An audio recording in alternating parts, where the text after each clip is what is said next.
buenos días, buenas tardes, buenas noches, pues otra vez por aquí en Mujeres Fuera del Sistema. Buenas tardes, Yannick, buenas tardes, Osma, buenas tardes, Angélica. Hoy con invitadas de lujo, tenemos por acá a la Red Azaleas. ¿Cómo están, chicas? Muy bien, muchas gracias. Bien, gracias. Bueno, quisiera comenzar presentando a Red Azaleas, porque me parece que el trabajo que hacen las compañeras, siempre he pensado que es de esos trabajos bien importantes para las mujeres. Hoy hablando sobre derechos sexuales y reproductivos en las y los jóvenes. Y bueno, inicio con eso. La Red Azaleas surge en el 2016 aquí en este estado.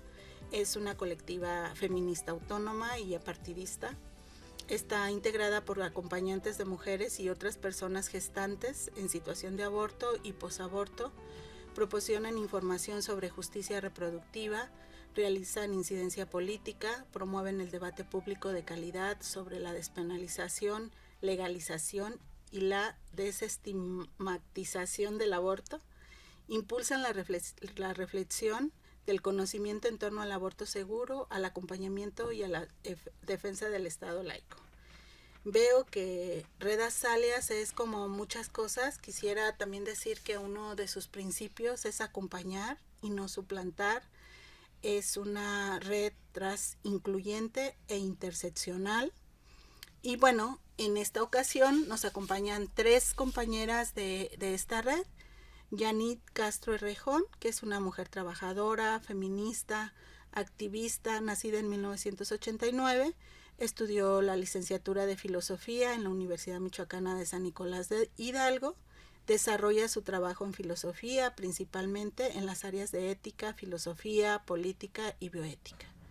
Por el otro lado tenemos a Osmaira Solorio Loesa, ella es feminista y acompañante psicosocial. También es integrante de EMAS, desde donde ha construido la revista de semillas feministas Tejiendo Voces, proyecto que busca generar un espacio para el intercambio de voces y el tejido de memoria viva en el movimiento feminista en Michoacán. Y finalmente tenemos a Angélica Saucedo Esquivel, ella es diseñadora de modas, es madre de 2 hijas y es defensora de derechos humanos. Bienvenidas, chicas. Para mí de verdad es un placer estar con ustedes y poder hablar de educación sexual. ¿Por qué el tema? ¿Por qué colocar en este momento la Red Azalea un tema tan importante como este? Bueno, pues muchas gracias por abrirnos el espacio de nuevo. Y bueno, ahora hablando de educación sexual y específicamente de educación sexual integral, ¿no? Uh-huh. Que justamente es un poco como lo que queremos plantear en el diálogo, en el debate, ¿qué caracteriza esa integralidad? Entonces, pues queremos plantearlo ya como una línea más definitiva y más clara dentro de nuestro trabajo, aunque si bien ya lo hacemos desde la información de los derechos sexuales y reproductivos y desde la información sobre menstruación digna, pues finalmente se entrecruza con muchas otras cosas y otros temas a la hora de abordar, a lo mejor primero desde el tema de aborto, pero se ha consolidado ya como un pilar en el momento en el que aplicamos a una convocatoria con Amnistía Internacional y empezamos a participar en una campaña que se llama Es Igualdad, campaña Es Igualdad. Y en esta campaña colaboramos más de 50 organizaciones en toda América Latina, organizaciones colectivas que estamos pues también en los territorios, ¿no? Es decir, como, bueno, en México, pero no solo en Ciudad de México, sino estamos en Michoacán, estamos en Sinaloa, y bueno, también en Ciudad de México, pero estamos en Perú, estamos en Argentina, estamos en Chile, y justo tiene que ver con que identifiquemos algunos pilares generales de lo que se tiene que entender con este tema, cómo nos educamos sobre esto, pero que sea desde nuestros contextos y desde nuestras necesidades, porque si no, pues se va a convertir, como sucede con otras cosas, en un tema teórico más, que a lo mejor vamos palomeando como que lo trabajamos desde las organizaciones, pero luego no se va a concretar con lo que efectivamente necesitamos. En este caso, pues mujeres y otras personas con capacidad de gestar desde el tema del aborto, pero es importante que, ahorita lo iremos platicando, que entendamos que la educación sexual integral abarca todas las etapas de la vida. Y entonces justo me gustaría empezar diciendo que tendríamos que a lo mejor plantearnos un poquito sobre cuáles fueron nuestras experiencias de educación sexual integral o de educación sexual. Tal vez no hemos tenido acceso a educación sexual integral, y entonces ahí y plantear qué es lo que queremos proponer, ¿no? Esto que queremos construir. Muy bien, Yannick. Y bueno, ¿qué es esto que quieren construir, Osma? O sea, ¿qué han estado dialogando como red? ¿Por qué ves la importancia de esto?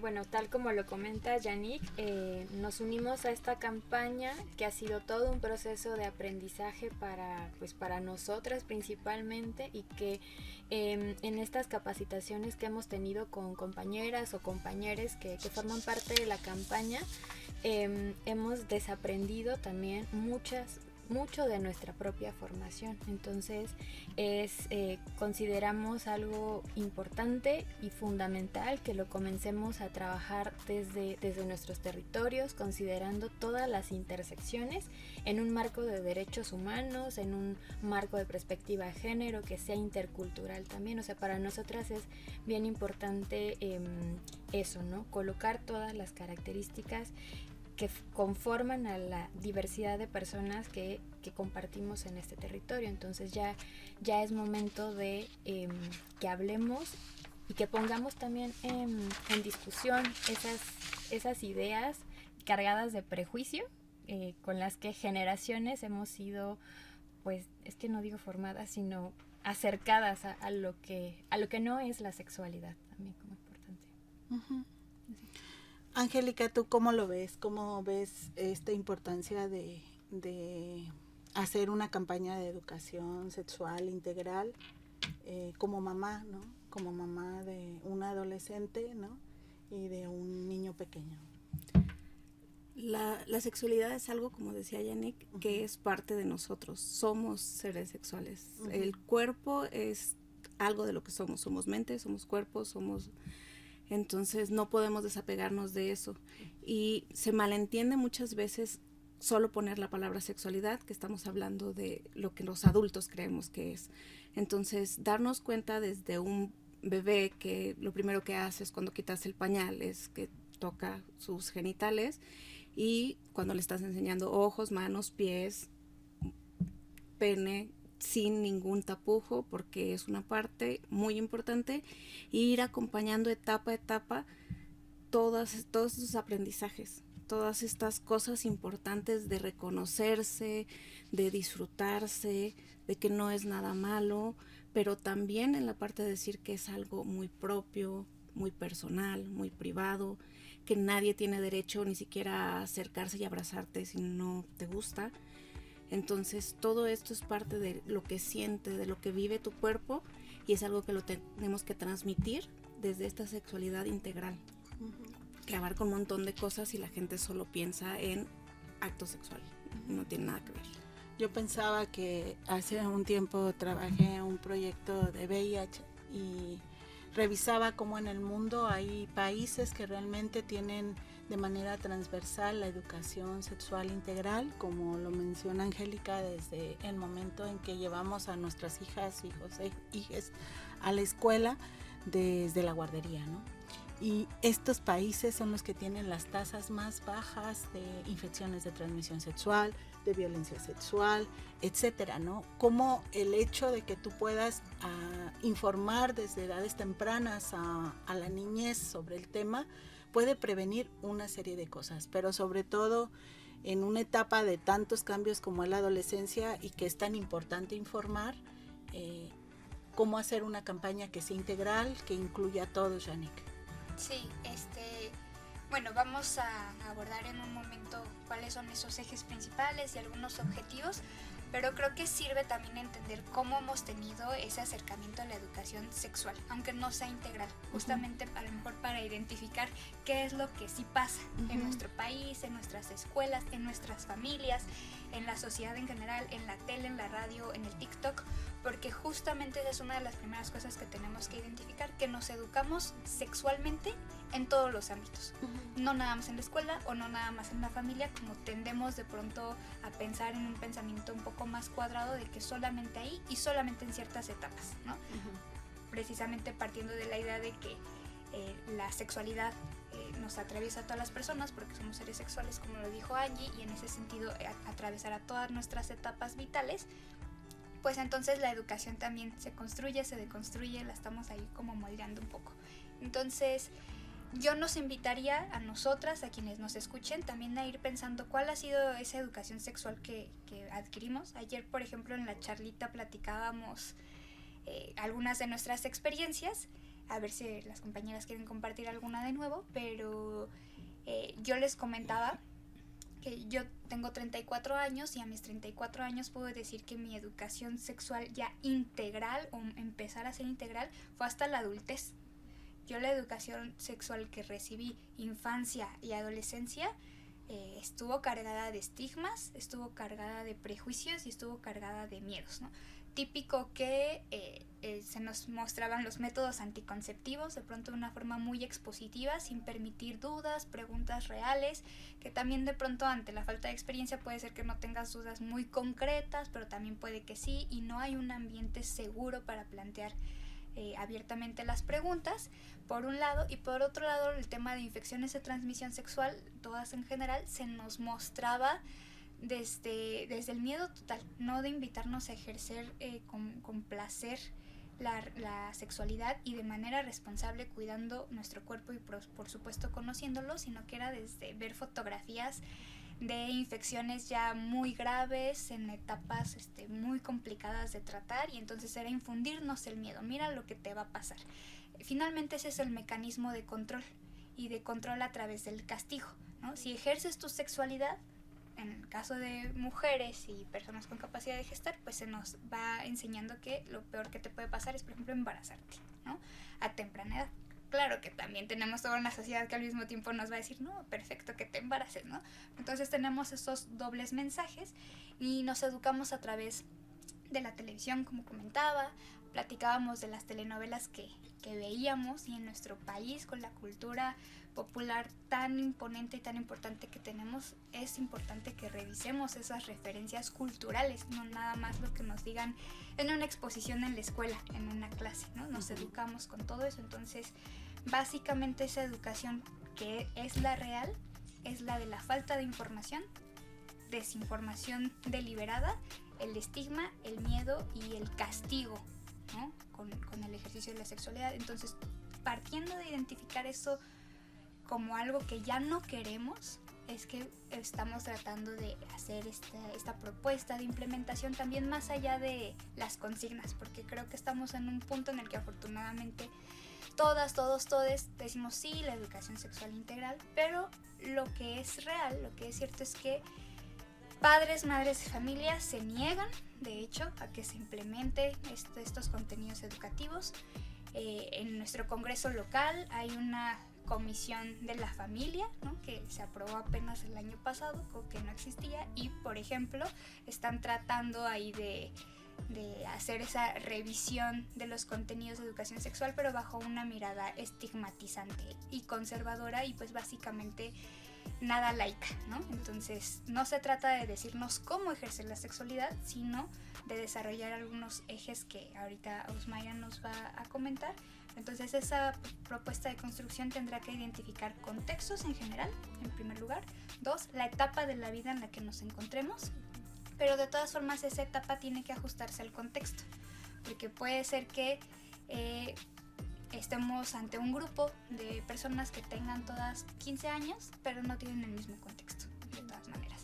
O el tema de la interculturalidad que mencionaba Osmayra. Tal vez en otros países de nuestras compañeras de la campaña puede ser más o menos relevante, pero nosotras estamos situadas en México, estamos situadas en Michoacán, y estamos situadas en trabajo colectivo con compañeros de comunidades indígenas, por ejemplo. Entonces eso tiene que implementarse, como esa edad, ese contexto y el alcance de la información que podamos validar científicamente, aunque eso se va a atravesar bastante. Mayra, ¿tú quieres comentarnos estos ejes de la campaña o previo algún testimonio de estas charlas que están dando y que bueno, ayer tuvieron una? Sí, justo ayer iniciamos pues nuestro verano abortero, ¿no? O sea, de Redazalias. Y fue una charla como un primer acercamiento para dialogar en torno a nuestras experiencias relacionadas a la educación sexual, ¿no? O sea, pensamos que partiendo también de que la estamos construyendo, ¿no?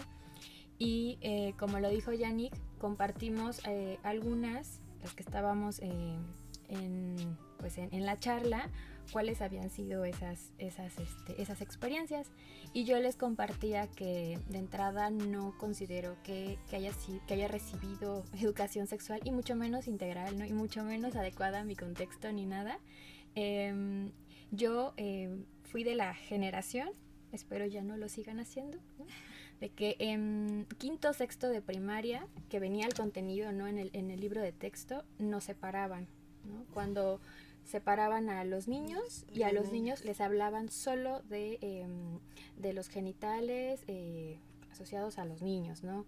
Y cuando nos tocaba a las niñas, pues nos tocaba solo a nosotras. Y mientras pues había el morbo de los niños, como de asomándose por la ventana a ver qué estaba pasando, ¿no?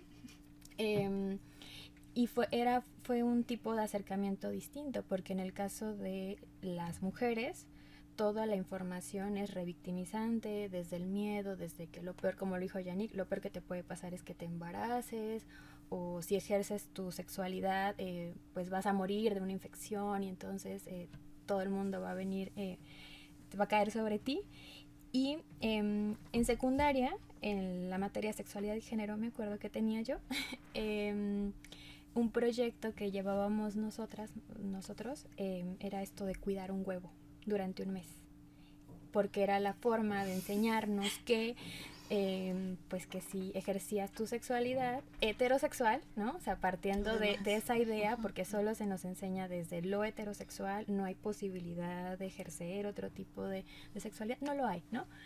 El castigo que te tocaba era pues como cargar un huevo, ¿no? Entonces reprobabas el semestre si se te rompía el huevo, ¿no? O sea, esa era nuestra educación.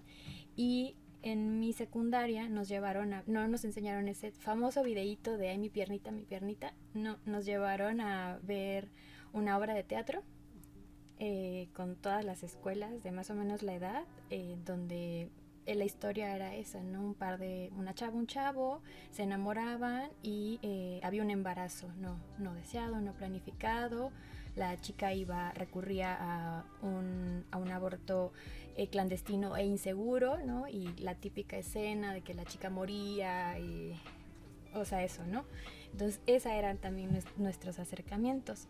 Y parte de colocar este concepto de educación sexual integral como un derecho humano es también entender a qué nos referimos con sexualidad, ¿no? Y sexualidad se suele asociar a solo lo genital, ¿no? Así y lo genital heterosexual, ¿no?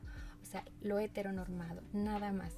Ni hablemos del placer, ni hablemos de otras prácticas, pero la sexualidad es algo complejo.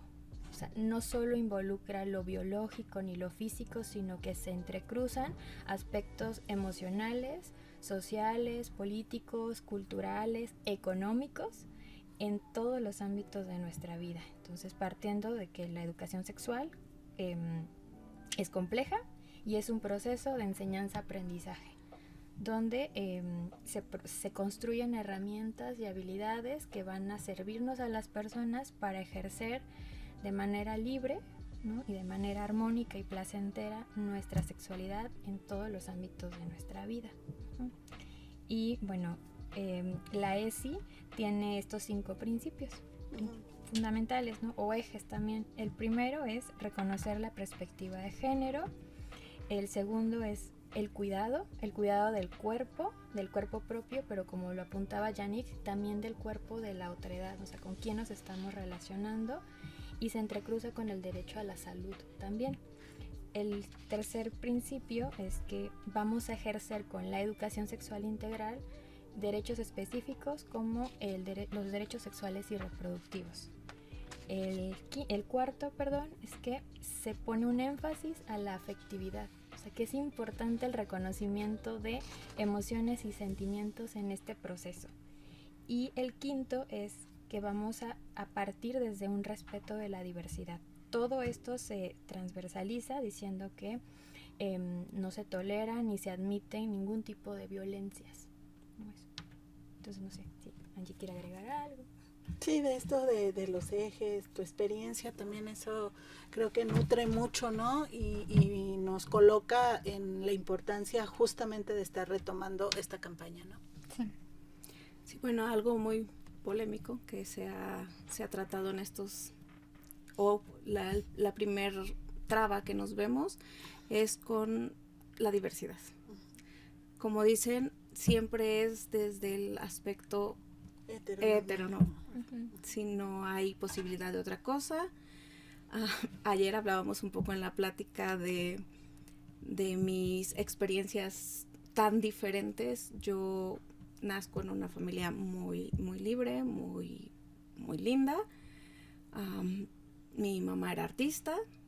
Desde que yo recuerdo venían pues sus compañeros desnudos a pintarse y demás, y con sus parejas, y yo nunca vi ninguna cosa rara. Era como, pues con su novio y no pasaba nada, ¿no? Y si alguna vez pregunté, no recuerdo si alguna vez pregunté, pero seguramente me dijeron como, pues porque se quieren y ya está, ¿no? Entonces yo nunca lo vi mal, raro, diferente.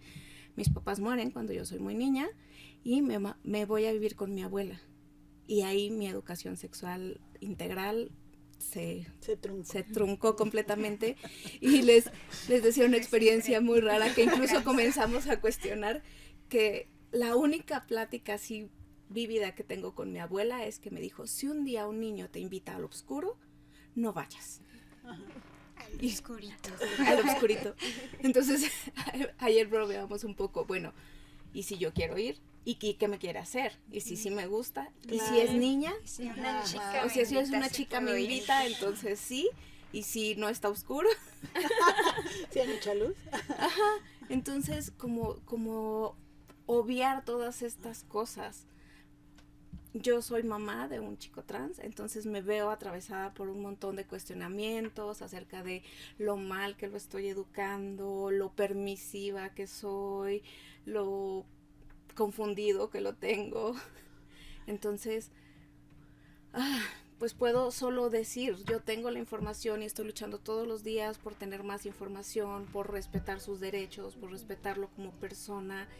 Y regularmente las personas que dicen lo estás haciendo mal son personas sin información y no es su culpa, así crecieron. Entonces yo ya no puedo luchar estas batallas con personas mayores, pero sí quiero educar a personas con mucha más tolerancia, con más visión de que estas personas existen y que tú digas que están mal no van a dejar de existir. Hay países donde si eres gay te matan. Y existen gays. O sea, obviamente si fuera una elección dirían, no, yo no quiero. Entonces, digo, es un ejemplo muy burdo, pero obviamente no se están dando cuenta que esta es la realidad y que es la realidad de muchísimas personas. Janek tiene mucho mejor la cifra del porcentaje de personas de la comunidad que existen, pero es gigantesco. O sea, estamos hablando de millones de personas que estamos queriendo ignorar y otra vez vamos desde los prejuicios, desde la religión, desde lo que nos enseñaron y sin estas ganas de seguir aprendiendo. Entonces, si tenemos a estos niños y capturamos a estos niños desde chiquitos a decirles todo está bien con tu cuerpo, todo está bien con lo que sientes. Si sientes que alguien se te acerca y no te gusta, está bien sentirlo, claro, y dilo, y es tan importante. Y también invitar a las personas grandes, digo, no soy tan grande, pero sí tengo 40 y tantos. Más grandes que yo, a decir. No, me refiero a que muchas veces personas de mi edad es como yo así soy y así me educaron y no voy a cambiar. No, yo estoy cambiando todos los días y mis hijos me están enseñando un montón de cosas. Entonces, abrirnos a aprender, a escuchar, a crecer. Es que creo que das en un punto clave, ¿no? Cómo han controlado el cuerpo de las personas a través de la sexualidad y cómo ese control, bueno, hay diferentes instituciones que realmente ha generado fundamentalismos en estos cuerpos, ¿no? Y entonces nos habitamos desde el miedo, nos habitamos desde la desinformación, nos habitamos con una serie de justificaciones que al final violentan los cuerpos de las personas. Por eso mencionaba esto de cómo en países en donde realmente hay una política pública que obliga a abrirse, y aún así en esos países, ahora que hablas de la diversidad sexual, pues cuando yo lo investigué no lo tenía contemplado, porque hablaba de estas heteronormas que han estado marcadas por estas instituciones, ¿no? Entonces sí creo que es muy importante colocar el tema como tal desde un proceso educativo, ¿no, Yannick? Exacto, y entender que la educación sexual integral es algo que nos debe de interesar a todas las personas. O sea, en ese sentido tiene una dimensión pública. Tendemos a asociarlo a lo privado como un ejercicio individual. Por supuesto, hay cosas que en todos estos ejes que se están comentando atraviesan efectivamente lo más íntimo, lo más individual, o la intimidad, en ciertas relaciones afectivas, que no es nada más la de pareja, sino muchas otras cosas, pero hay una dimensión pública porque la sexualidad se construye también desde la colectividad. Entonces ahí quisiera retomar algunos de los puntos también que comentaban mis compañeras. Bueno, uno, yo decir que yo sí soy de la generación que vio el video de la piernita del aborto, y fue en la secundaria y eso fue... A lo mejor para las personas que nos escuchan, Yannick, sí valdría mucho la pena, porque creo que este tipo de videos sí te generan una educación, te generan pues una postura también política que muchas veces no queremos hablarla en los niños, en las adolescentes. Nos marcó muchas generaciones. Claro. Sí. Bueno, les voy a contar la historia de terror. Espero que no tengan pesadillas.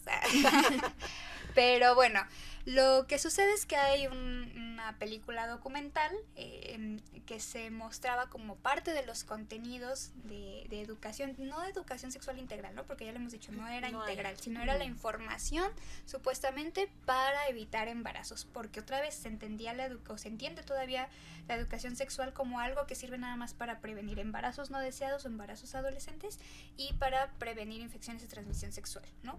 Al coste que sea. Y si este costo es desinformarnos e infundirnos miedo, no importa, ¿no? Bajo esta perspectiva. Entonces, este video documental se supone o trata de hacernos pasar la información como que se muestra un aborto.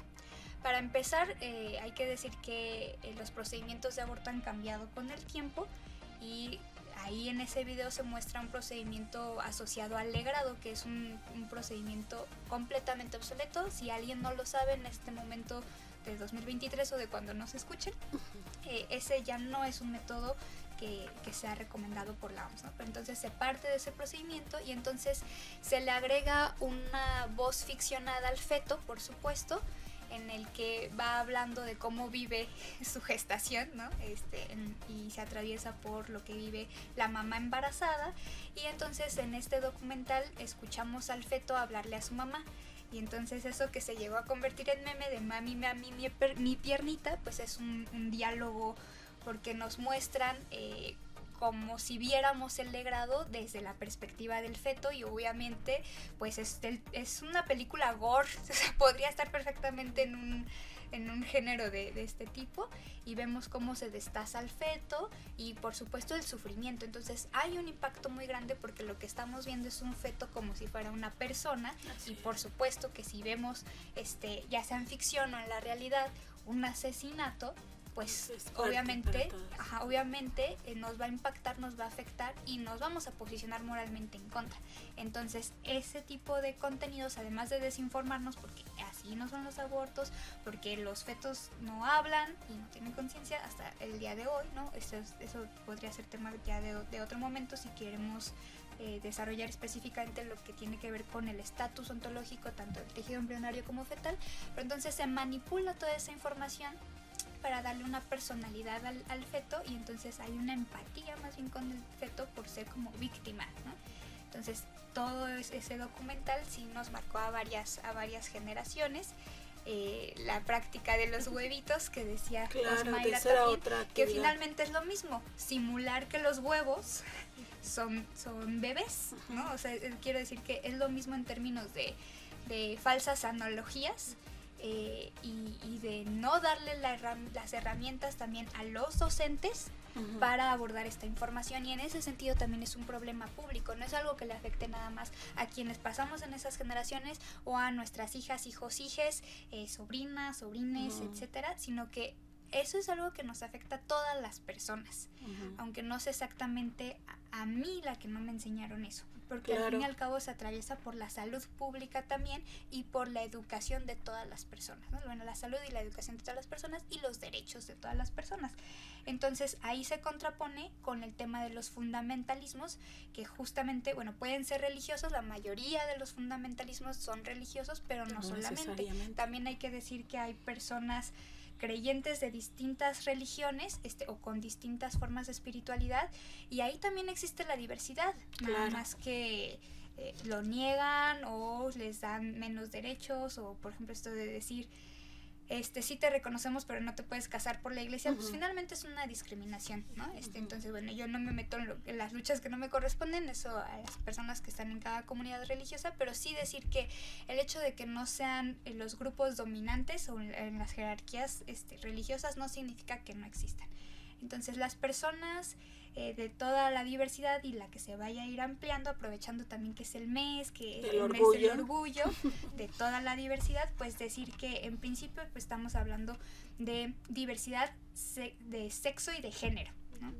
Entonces, si nuestra orientación sexual es de ser gays, de ser lesbianas, ser bisexuales, por ejemplo, y bueno, hay otras variaciones también. Si nuestra identidad de género es ser una persona trans, una persona no binaria, es decir, una mujer, hombre trans, una persona no binaria, o si somos personas cis, también es una identidad de género, y que el tema con la educación sexual es entender que la cis heteronorma pues es normatividad porque es impuesta, no porque las demás personas no existamos. Y el tema con que se vea como riesgo la educación sexual integral es que nos convierte o nos da herramientas para convertirnos en sujetas, sujetos y sujetes con autonomía, capacidad de agencia, que van a exigir sus derechos, y que poco a poco nos vamos organizando más para no permitir todas estas violencias, porque como lo decía Osmaira, la educación sexual integral, al enseñarnos sobre nuestro cuerpo, cuidarlo, pero también entendiendo que los cuerpos de las otras personas importan,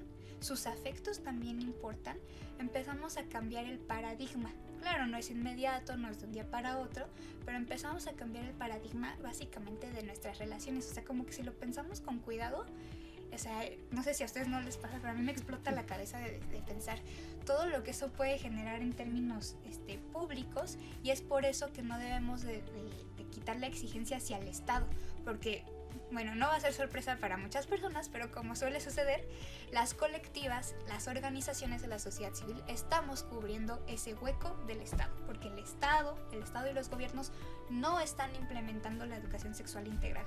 En nuestro estado, en Michoacán, está enunciado en la ley de educación, enunciado, así, pero yo les pregunto si efectivamente en la práctica ocurre o no, y decir que se necesitan recursos económicos para que eso se genere, para que haya capacitaciones para las maestras, maestros, maestres, para que lo puedan, bueno, primero conocer y que se sepan ellos, ¿no?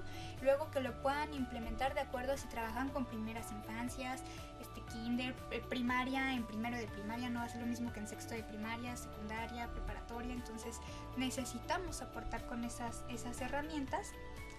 Y para cerrar esta idea de por qué parece ser tan peligrosa la ESI y tantos grupos y personas se oponen, pues es que al fin y al cabo nos puede dar también herramientas para cuestionar relaciones de poder abusivas, relaciones de poder que nos violentan, que nos agreden, y pues sí, lo que les asusta tanto que veamos como normal la diversidad, no solo sexual y de género, sino diversidad en muchos otros sentidos, como la intercultural, pero qué tal también las personas con discapacidad.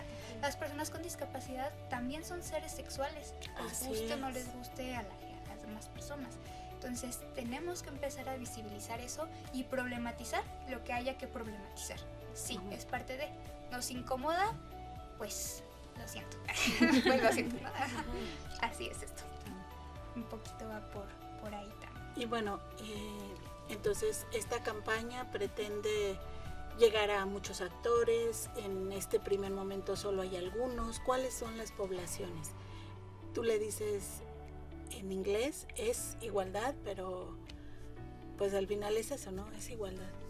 Sí, es ahí un poquito el juego de palabras ESI, que significa, ESI significa educación sexual integral, y bueno, lo juntamos con igualdad, porque bueno, hashtag y todo eso, entonces es igualdad, ¿no? Es igualdad. En ese sentido, pero efectivamente estaría dirigida a distintos actores, una población general que desde luego siempre nos podemos acercar a reflexionar sobre nuestra sexualidad y los mitos que hay alrededor sobre esto, pero entonces si soy docente también me puedo capacitar al respecto, ¿no? Si soy una compañera feminista del movimiento, también me puedo actualizar porque pues, o una académica, ¿no? Por ejemplo, estas famosas Amelia Valcárcel y demás que estuvieron en este panel del año pasado. No, esta filósofa, Amelia Valcárcel, que sostiene que no existen las personas intersexuales y da una cifra desdeñándola, diciendo que son el 0. y algo de la población, menos del 1%, pues ese 1% existe y resiste y se traduce en millones de personas en el mundo. Y sí existen, aunque ella en su filosofía mal aplicada no les quiera reconocer, ¿no? Entonces, también vale la pena que ahí repensemos muchas cosas, ¿no? ¿Dónde está nuestra información? Nuestra información está en ciertos grupos académicos que apelan a biologicismos, pero que al fin y al cabo son esencialismos y purismos. Pues, perdón lo que les voy a decir, pero eso es biología de catecismo. Aunque lo vean en la academia, aunque lo vean en la universidad, eso es biología de catecismo. Yo no digo que no lo hagan, porque somos laicas, ¿no? En este caso, pero eso no significa que lo puedan imponer. Y ya no estamos dispuestas a dejar que nos impongan una moralidad o una sola visión del mundo. Y si también hay incomodidad dentro del movimiento feminista o de algún otro movimiento social, pues es algo que, como decía anteriormente, tenemos que seguir problematizando y tomar las decisiones éticas y políticas que sean convenientes a cada colectiva, organización o a nivel individual, porque pues muchas no necesariamente accionan desde grupos. Entonces son estos distintos actores de la población en general, pero también funcionarios, decirles que es necesario y es urgente tanto que se capaciten, que comprendan la ESI, porque parece que no hay una comprensión sobre ella, y que haya recursos, porque no va a pasar por magia. Tiene que haber recursos etiquetados para su implementación.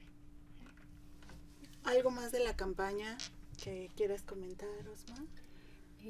Sí, que vamos a estar pues en los próximos días teniendo más actividades, acercando esta campaña, ¿no? Hablando de la ESI, y reforzar la invitación, ¿no? A conocerla, también a reflexionar sobre nuestros propios acercamientos y pues invitarles también, ¿no? O sea, estamos ahí redes alias, entonces pues el comercial, estamos en redes sociales, y si consideran que tienen algún grupo de personas o ustedes mismas quisieran conocer más a profundidad, pues nosotras tenemos materiales, charlas que podríamos construir en conjunto para ir acercando esto. Y igual, ¿no? O sea, el llamado al funcionariado público, ¿no? O sea, que en verdad se requiere, es urgente, como lo dijo Yannick, voluntad política para echar a andar esto, ¿no? O sea, que es un derecho humano, que la omisión que estamos viviendo es obstaculizarlo y es negarlo, y se nos está omitiendo nuestro derecho a la educación y nuestro derecho a la salud. Tú, Angie, ¿algo que quieras complementar de esta campaña? Pues seguir hablando, siempre externarlo, platicarlo, ponerlo en la mesa, es de las cosas más importantes. Existen un montón de mitos alrededor, y si no tenemos la voluntad de investigar un poco más, nunca se van a tumbar. Pero si tienen esta curiosidad, estas ganas, pues como dice vos, que nos busquen. Somos Redas Alias con S, no como la flor. Si no nos quieran corregir. Y que se acerquen. Como dice, podemos construir un montón de espacios y también pueden venir con sus propuestas. Ayer tuvimos un par bastante interesantes y con sus problemáticas que podemos pues aportar, abonar o orientar para ver qué podemos hacer en conjunto. Y como organización siempre tratamos de sumar y de apoyar. Es como todo esto comenzó con el acompañamiento y eso hacemos, acompañar en todos los aspectos de la vida y tratar de estar ahí siempre que se pueda. Entonces, que se acerquen. Yannick, ¿algo más que quieras comentar que consideres que es muy importante que se quede en este podcast? Sí, me gustaría que recordemos que, perdón la obviedad, pero que las personas somos personas y no objetos y no le pertenecemos a nadie. Y dentro de personas estoy hablando también de infancias y adolescencias. Los niños, niñas, niñes no nos pertenecen, no somos sus dueños. Somos responsables de acercarles las herramientas, de cuidarles, de protegerles, pero no nos pertenecen. Y entonces tenemos que tener claro que su derecho a la educación, su derecho a la salud, su derecho a saber un montón de información científica, laica, basada en derechos humanos, todo lo que ya se comentó, está por encima de las creencias de papás, mamás, cuidadores, tutores, profesores, bla, porque no son nuestras cosas. Son personas y sus derechos son igual de importantes que los de cualquiera. Y bueno, dejarlo sobre la mesa, ¿no? Que el bien superior del menor es algo también fundamental, porque luego dentro de estos mitos pensamos que se puede prescindir de esta información porque son como de nuestra propiedad, y tenemos que cambiar ese paradigma no solo adultocentrista, sino pues neoliberal del que obedece al capital. ¿Con qué les gustaría cerrar? ¿Qué les gustaría que se quedara en este podcast de esta campaña? Pues para mí sería que vayamos construyendo esa educación sexual integral de acuerdo a nuestros contextos y unirla con la defensa de la laicidad, que justamente dado nuestro contexto me parece que no la podemos obviar.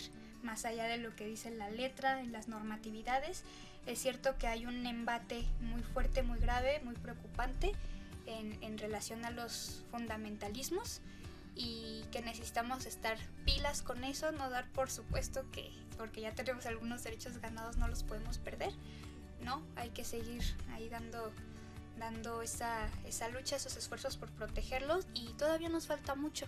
O sea, la verdad es que simplemente pensemos en la marcha también del sábado, ¿no? Todo lo que implica, y seguramente entre nuestras mismas experiencias, conversaciones, sabemos quién todavía no puede salir a marchar porque su contexto no se lo permite. Entonces hay muchas historias y esas historias importan en la educación sexual integral, porque esto que comentaba, atraviesa nuestras vidas individuales, nuestros proyectos individuales, y en ese sentido pues apela mucho a nuestra libertad y todo esto, pero es un asunto público, y entonces también cambiar el paradigma a que es algo que nos beneficia a todos, todas y todes, nos puede ayudar a que construyamos esa educación sexual integral.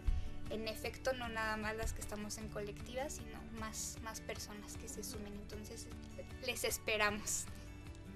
Osma. Sí, igual, por dos a eso. Exacto, sí. Y agrego también que es que ahora que Yannick hablaba del adultocentrismo, también importante que no se está solamente impulsando para las personas que son de generaciones que están en formación todavía, sino que una misma también tiene que desaprender un montón de cosas, y que es un proceso transversal a todas las etapas de nuestra vida. O sea, no es que ya soy muy mayor y ya no, pues ya lo que aprendí, porque eso es un mito, ¿no? O sea, como, bueno, mi generación, yo tengo 70 y mi generación, pues está bien, ¿no? O sea, perdón que te interrumpa. Bien dañada. Sí, es creer que ya esa es la verdad absoluta, ¿no? Ajá. Y no nos abrimos a nuevos conocimientos. Exactamente, entonces que estamos a tiempo todas las personas de desaprender y de aprender y de ejercer nuestro derecho, y de identificar que la sexualidad es algo bien complejo, ¿no? Entonces, pues también eso, abrirnos a cambiar los paradigmas. Gracias, Osma. Angie. Bueno, pues recordarles que se habla de sexualidad integral y poner otra vez sobre la mesa que estamos hablando de nuestra salud física, nuestra salud emocional, nuestra salud mental, y que todas estas cosas nos dan herramientas para un desarrollo feliz. Muchas veces las mamás vivimos con miedo, ¿no? Y si se entera de esto, y si le dicen aquello, incluso ayer comentábamos algo de que si piensa que es normal y él también quiere hacerlo, es como absurdo, pero muchas veces nos basamos en el miedo, como desde protegerlos. Si no se entera de eso, si no se entera que hay asesinatos, no va a sufrir y no va, pero tampoco le damos las herramientas para vivirlo. Entonces, aparte de reeducar, digamos. Aparte de poner en la mesa el goce de nuestro cuerpo, el disfrutarnos y demás, también no olvidar que como mamás estamos dando herramientas a los hijos para vivirse felices y plenos, que es su derecho. Y como dice Yannick, nosotros somos sus cuidadores, pero no somos sus dueños. Entonces, nuestro trabajo como mamás es que no nos necesiten. Educarlos para que ellos tengan todas las herramientas y no necesiten de nosotros, que quieran estar con nosotros, por supuesto, pero que no nos necesiten. Entonces no se les olvide darles estas herramientas tan importantes a sus hijos, es su derecho. Muy bien, pues muchas gracias. Creo que les decía al principio, es bien importante esta campaña, es bien importante lo que hace Red Azaleas, así que pueden buscarlas en sus redes sociales, pueden buscarlas en algún teléfono que quieran dar. Más bien en redes sociales, Red Azaleas con S, no se les olvide con S. Y bueno, los teléfonos que tenemos son específicos para acompañamiento de aborto. Entonces, si necesitan acompañamiento de aborto, ahí nos escriben a nuestras redes sociales y les damos las líneas telefónicas, porque el teléfono solo es para eso. Y bueno, ya en redes sociales, correo electrónico, que ese sí se los comparto ahora, es amigassororarias@gmail.com. Pues nos pueden buscar para organizar charlas, talleres o alguna otra capacitación que bueno, tienen que ser en función justo del contexto, entonces se diseñan en conjunto. Nosotras tenemos una pauta, pero si alguien quiere que trabajemos en un contexto en específico, requiere un diseño aterrizado a las necesidades propias, ¿no? Entonces les esperamos que se unan. Vamos a trabajar pues estos días la campaña específicamente de desigualdad, pero el tema de educación sexual integral se queda ya de manera permanente en las líneas de trabajo de Red Azaleas, junto con el tema de despenalización, legalización y desestigmatización del aborto, es decir, justicia sexual y reproductiva también, y la defensa de la laicidad, ¿no? Entonces, bueno, ya que nos estamos aventando más chambita, pero pues esperamos que se sumen también a estas propuestas. Y muchas gracias por abrirnos el espacio. No, aquí siempre está abierto para ustedes y bueno, con esto cerramos. Agradecemos a las compañeras de Red Azaleas y a quien nos escucha, pues los invitamos que las conozcan. Habitar nuestro cuerpo desde lo personal es político, decimos las feministas. Así que muchas gracias. Gracias. Chao.